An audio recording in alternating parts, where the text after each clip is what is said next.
nossas Bíblias no livro de Mateus, capítulo 8, versículos 5 a 13. Evangelho segundo Mateus, capítulo 8, versículos de 5 a 13. Tendo Jesus entrado em Cafarnaum, apresentou-se-lhe um centurião implorando: Senhor, o meu criado jaz em casa, de cama, paralítico, sofrendo horrivelmente. Jesus lhe disse: Eu irei curá-lo. Mas o centurião respondeu: Senhor, não sou digno de que entres em minha casa, mas apenas manda com a tua palavra, e o meu rapaz será curado. Pois também sou homem sujeito à autoridade. Tenho soldados às minhas ordens, e digo a este: vai, e ele vai. A outro: vem, e ele vem. E ao meu servo: faze isto, e ele o faz. Ouvindo isso, admirou-se Jesus e disse aos que o seguiam: Em verdade vos afirmo que nem mesmo em Israel achei fé como esta. Digo-vos que muitos virão do Oriente e do Ocidente, tomarão lugares à mesa com Abraão, Isaque e Jacó no reino dos céus, ao passo que os filhos do reino serão lançados para fora nas trevas. Ali haverá choro e ranger de dentes. Então disse Jesus ao centurião: Vai-te, e seja feita conforme a tua fé. E naquela mesma hora, o servo foi curado. Meus irmãos, como já percebemos, nós vamos falar um pouquinho sobre fé. A fé que também é confiança, que também é dependência.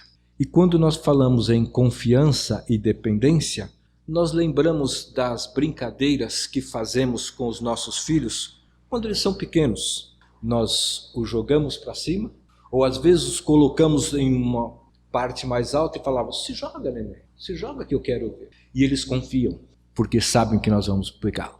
A Bíblia nos mostra que a maioria das pessoas que seguiram a Jesus eram interessadas no seu próprio bem-estar, em resolver os seus problemas, suas dificuldades, seus impossíveis. Naquela época, a saúde era a coisa mais importante. Quantos cegos, quantos mudos, paralíticos, leprosos, endemoniados e tantas outras enfermidades sem solução para a medicina. Então, a espera dos milagres de Jesus Cristo era a solução e gerava um alvoroço por onde o mestre passava. Hoje não é diferente. Continuamos agindo da mesma forma, afinal nossa natureza é pecaminosa. E continuamos sempre pondo os nossos interesses em primeiro lugar. Aquele centurião, ao ver o seu servo enfermo, desenganado dos médicos, não perdeu tempo. Sabendo que Jesus estava pelas proximidades, recorreu aos seus milagres. Então vamos dar asas à nossa imaginação. O centurião, montado no seu cavalo, diante do seu exército, diante da população, um homem de grande posição social, conversando com Jesus, mas sem perder a sua pose, da importância que tinha. Calmamente se humilhou diante do mestre de forma diplomática. Por isso ele conversava: Senhor, o meu servo está passando mal, está desenganado dos médicos, eu vou curá-lo. Não, basta a tua palavra. Quantas vezes a nossa importância está acima da nossa necessidade? Quantas vezes temos que procurar Jesus à noite, às escondidas? A Bíblia nos fala sobre Nicodemos, que foi falar com Jesus à noite. Quantas vezes sentimos vergonha de Jesus? Ele não teve vergonha de nós lá na cruz. Mas continuando a dar asas à nossa imaginação, talvez aquele centurião, sabendo que o seu servo estava ali, já desenganado dos médicos, viesse correndo no seu cavalo e não esperasse nem mesmo que ele parasse, saltasse e se humilhasse aos pés de Jesus. E então dissesse: Mestre, o meu servo passa mal, está desenganado dos médicos. Jesus se manifestando: então eu vou curá-lo, com toda a sua disposição, com toda a sua disponibilidade. E então ele disse: não sou digno de que entre em minha casa, basta a tua palavra e o meu servo será.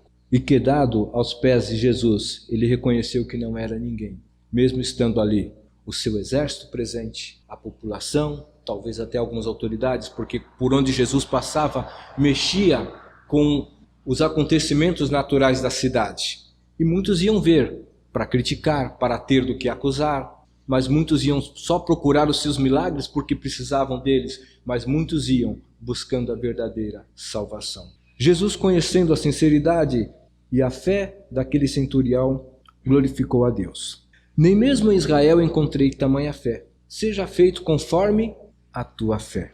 Imediatamente o servo foi curado. A nossa vida é um exercício permanente de fé e de dependência de Deus, de negarmos a nós mesmos e seguirmos a Jesus. Não é porque nossa necessidade não é atendida que não temos fé. Nossa necessidade tem que estar subjugada à vontade de Deus, para o cumprimento dos seus propósitos. Aí nós vamos nos lembrar de Jó, nós vamos nos lembrar de Paulo, quanto que eles sofreram e quanto que eles tiveram fé. Jó, lá no finalzinho do versículo, do capítulo, ele fala assim, mas ele mostra que tudo o que aconteceu realçou a fé dele. Paulo diz, a tua graça me basta. Como está a nossa fé? Tenho duas experiências de fé para falar. A primeira de Jevan Siqueira. Jevan Siqueira é um cearense, funcionário público, que se converteu e pregava o evangelho por todo o Ceará. E em uma de suas pregações, o que é raro no Ceará, choveu. E o diácono que estava à porta disse, se eu fosse o irmão, esperaria um pouco mais, porque tem alguns atoleiros por aqui. Jevan Siqueira olhou para ele e disse, eu acabei de pregar sobre um Deus maravilhoso. Eu não vou ficar preso em nenhum atoleiro. Durante todo o caminho, não tinha uma poça. Então, a nossa fé, ela faz milagres, que muitas vezes só quem está naquela situação é que percebe. Uma outra experiência de fé é do reverendo José Dilson, que esteve preso no Senegal. Ele precisava comprar uma grande propriedade para ali fazer um abrigo e atender as crianças que eram deixadas. Mas ele não tinha dinheiro. E lembrou-se de uma conversa antiga de um amigo e falou, está na hora de você me fazer aquele favor. E quando ele foi dormir, estava orando, o seu fiel escudeiro disse, você não tem o dinheiro, como você vai fazer? Você sabe que o homem vai vir, vai perder o seu tempo e... sossega. Foram, fecharam o contrato e o dinheiro depositado. Porque todas as vezes que nós nos importamos com a obra de Deus, Ele faz o que nós não podemos fazer. Temos fé. O milagre é por conta de Deus. Ele faz em nós o que quiser, quando quiser, do modo que quiser, porque a nossa vontade é satisfazer aquele que nos arregimentou. Paulo nos ensina isso. O que será que ouviremos de Jesus? Vai, a tua fé te salvou? Toma teu leito e anda? Nem mesmo em Israel encontrei tamanha fé? Seja feito como a tua fé? O que tem representado a palavra de Deus para a nossa vida? Os discípulos não pescaram nenhum peixe durante a noite toda, mas sobre a palavra de Jesus lançaram a rede à direita do barco. Ora, que diferença faz? O barco aqui, o aqui? Mas sob a tua palavra lançaremos rede.